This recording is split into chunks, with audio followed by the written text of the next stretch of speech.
The CBS News podcast Missing Justice is highlighting the growing number of unsolved murders and missing people cases across North American Indigenous communities.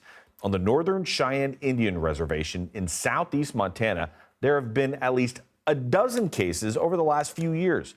One of those deaths is that of Christy Woodenfai. Now, we have to warn you, this podcast describes crime scenes, and it may be disturbing for some. They look for any sign of Christy around the house and along the street. Then, about 100 yards down the road, she sees it. And there's this big pool of blood, and we're like, what do we do? It's 2-3 o'clock in the morning. It's the middle of the night. Alita is using her cell phone flashlight to see, while one of her siblings pulls their car around, shining their headlights on this horrific scene. We all went there, and it was like we were all in shock. And we just stood there quietly, like just looked at it. All the blood. Joining me with more are Missing Justice co-creators, CBS News reporter Bo Erickson and Cara Korte. Thank you for both joining us. Cara, I'm going to start with you. Tell us more about Christy Woodenfai and why you chose to begin the investigation with her. Well, Omar, Christy Woodenfai was a 33-year-old mother of 3, and she died outside of her home on March 6, 2020, and that's where our podcast begins. Her family rushed to the scene of this crime, thinking that they were going to be met with police sirens, commotion, police tape, investigators. Instead, when they got to her home where she died, they were met with stillness. They were the only ones there, and Christy wasn't there either. And that is where this podcast begins. Imagine that. Imagine if that was your loved one. You heard that something had happened to them or that they had died. You went to the scene and you didn't find any police presence. And in Indian country, we have found, Bo and I have found that that's how a lot of these cases of missing and murdered Indigenous people go.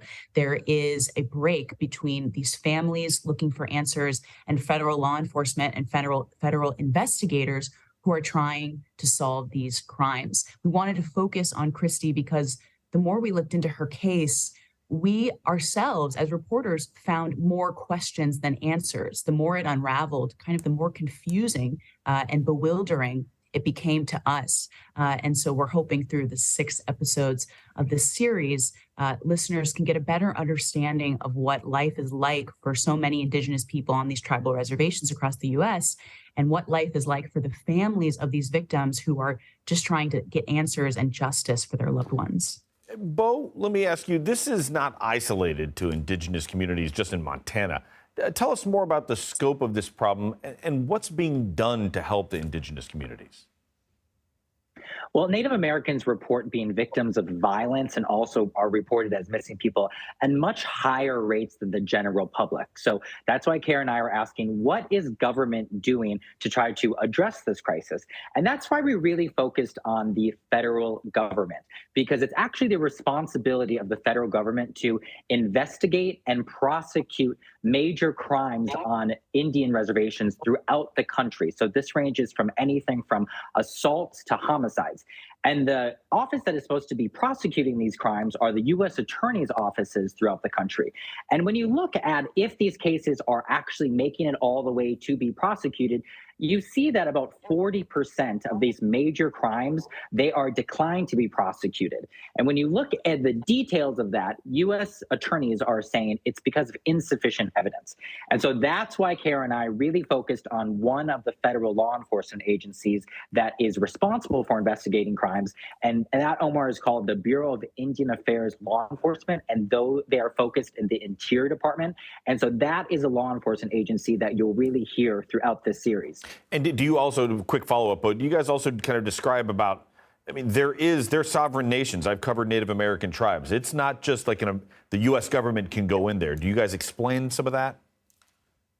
Yeah, so there's kind of a saying that, not any one Indian reservation or any Indian tribe is like another. But we really focused on where the federal government has direct jurisdiction. There is a portion of these reservations that patrol, investigate, and are supposed to be prosecuted crimes, and that is all the federal government's responsibility. Well, I think we have time for one more question. What can we expect from episode 3, which comes out Tuesday?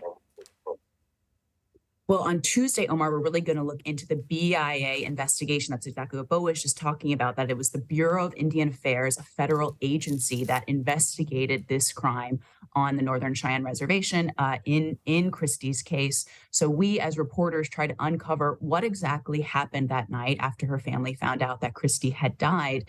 And then it leads us into episode 4, which is all about the trial of the man who was accused of involuntary manslaughter in Christy's case. A fascinating case, and I can't wait to hear the rest of the episodes for the podcast. Cara, Korte, and Bo Erickson, thank you very much for your time.